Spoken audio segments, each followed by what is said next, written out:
Hello everyone, আসসালামু আলাইকুম। আজকে আপনাদের সঙ্গে ভীষণ মজাদার কাচকি মাছের রেসিপি শেয়ার করতে যাচ্ছি। আর আমার হাতের এই রান্নাটা পছন্দ করে না এমন মানুষ একটাও খুঁজে পাওয়া যাবে না। আমি যাকেই রান্না করে খাইয়েছি সবাই অনেক অনেক বেশি প্রশংসা করেছে।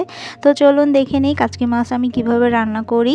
তো প্রথমেই বেশি করে পেঁয়াজ কুচি করে নিয়েছি, তারপরে অনেক অনেক বেশি করে কাঁচামরিচ দিয়ে দিয়েছি, সেই সাথে দিয়েছি স্বাদ মতো লবণ আর হলুদ, সামান্য একটু শুকনা মরিচের গুঁড়াও আমি দিয়ে দিয়েছি খুব সুন্দর কালারের জন্য। আর একটু রসুন বাটা দিয়েছি, জিরা গুঁড়া দিয়ে দিলাম।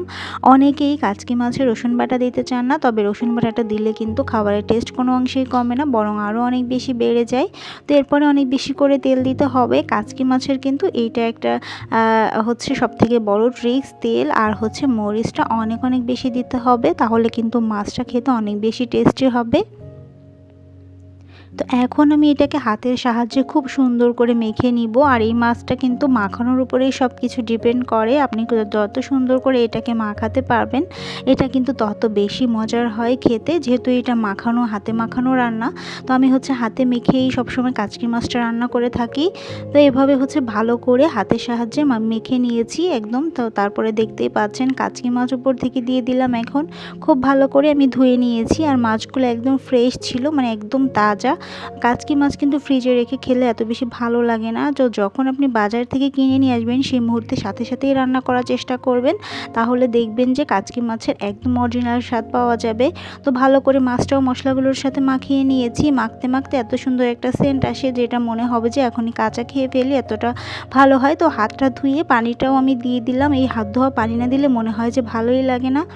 তো এখন চুলায় বসিয়ে দিয়েছি, একদমই অল্প পানি দিয়েছি। কাচকি মাছে কিন্তু বেশি পানি দিলে কাচকি মাছ একদম বেশি নরম থাকে, তার জন্য একদম গলে যাবে। এই জন্য অল্প করে পানিটা দিতে হবে। আর কোনোভাবেই কিন্তু এটাকে ঢেকে রান্না করা যাবে না। তো আমি কিন্তু না ঢেকে এভাবে রান্না করে নিচ্ছি, আস্তে আস্তে করে, দেখতেই পাচ্ছেন। তো মাঝে আমি একবার নাড়াচাড়া করে দিয়েছি, এটা কিন্তু বেশি নাড়াচাড়া করা যাবে না। তো মাঝে আমি মাঝে মাঝে একবার নেড়ে দিয়েছি, নিচ থেকে যেন লেগে না যায়। তো এটা কিন্তু দেখতে খুবই সুন্দর হয় আর খেতেও অনেক বেশি মজার হয়। আমার মনে হয় দেখতে যেটা বেশি সুন্দর হয় খেতেও কিন্তু সেটা সুন্দর হয়। তো এখন আমি একটু চেখে দেখছিলাম লবণটা ঠিক হয়েছে কি না। দেখলাম যে লবণটা একটু কম হয়েছে। আর এই মাছটা কিন্তু একটা সবথেকে বড় ঝাল, লবণ আর যদি আপনি তেলটা ঠিক রাখেন তাহলে কিন্তু অনেক বেশি ভালো হয় রান্না। আর কাচকি মাছ রান্না কিন্তু হাতে মেখে খুবই সহজ, বাট এটা কিন্তু অনেক ট্রিক্স আছে। একটু ট্রিক্স ফলো করে এটাকে রান্না করলে এটা খেতে একদম অসাধারণ হয়। তো ভালো করে নেড়েচেড়ে আবার একটু মিশিয়ে দিলাম। আর এখন এই যে রান্নাটা একদম কমপ্লিট, তেলটা একদম বেরিয়ে এসেছে, দেখতে ভীষণ লোভনীয় হয়েছে, খেতেও অনেক অনেক মজার হয়। তো আপনারা যারা এভাবে এখনও রান্না করেননি তারা অবশ্যই একবার রান্না করে দেখবেন, খেতে অনেক অনেক মজার হবে। তো চাইলে কেউ একটু ধনিয়া পাতাও দিতে পারে, তবে আমি দেইনি।